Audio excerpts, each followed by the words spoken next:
Welcome back to Drive Logic. In this video, I break down the full experience review 2025 Suzuki Splash. If you are on this channel, don't forget to subscribe this channel and press the bell icon. Let's start the review. Exterior. Design and styling. The Splash has always been a compact hatchback aimed at city drivers. Expect the 2025 version to have modern touches, sharper LED lighting up front, headlamps plus DRLs, possibly LED tail lamps, a more aggressive grille or mesh styling to give it a fresher look. Proportions remain compact, short overhangs, high roofline to maximize interior space. Probably a slightly higher ride height than older small hatchbacks for better visibility and road presence. Dimensions and practicality. Maneuverability will likely be a strong point, with a tight turning radius, slim body width for navigating city lanes, and tight parking spaces. While options will probably include steel wheels on base trims, alloy wheels on higher trims. Roof rails may or may not be standard/optional, depending on the market package. Build quality and materials. Exterior finish should be decent, with the usual paint options. Fit and finish likely good for its price range, though maybe not premium in terms of panel gaps or the thickness of materials. Plastic trim, bumpers, side skirts, etc. expected to be durable but basic. Interior.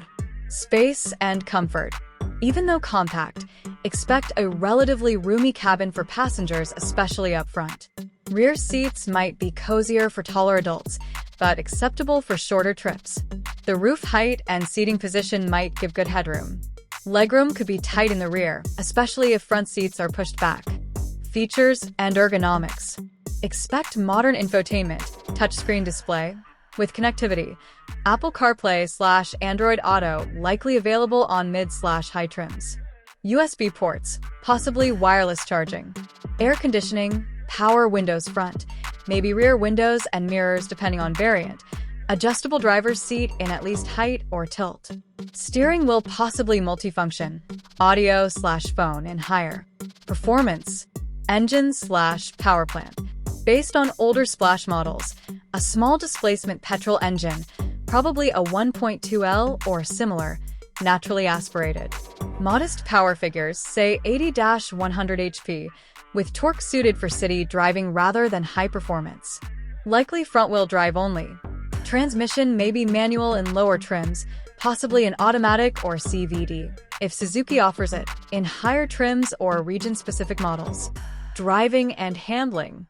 Good for city. Nimble, light steering, good visibility. Suspension likely tuned for comfort over sporty handling. Will absorb small bumps well, but may roll more in fast curves.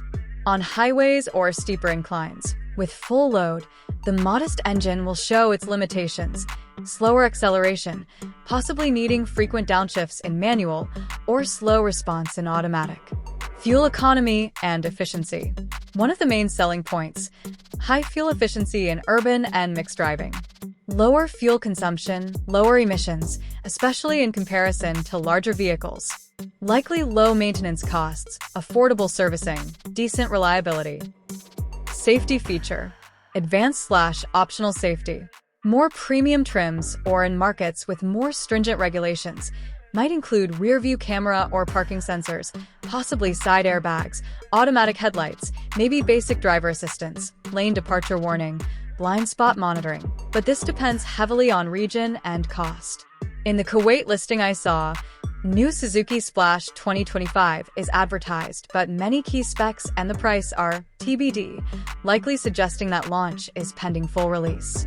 Markets like the UK, if there were newer variants, or Europe, a car in this class might cost the equivalent of £15,000 to £20,000 depending on trim and import duties.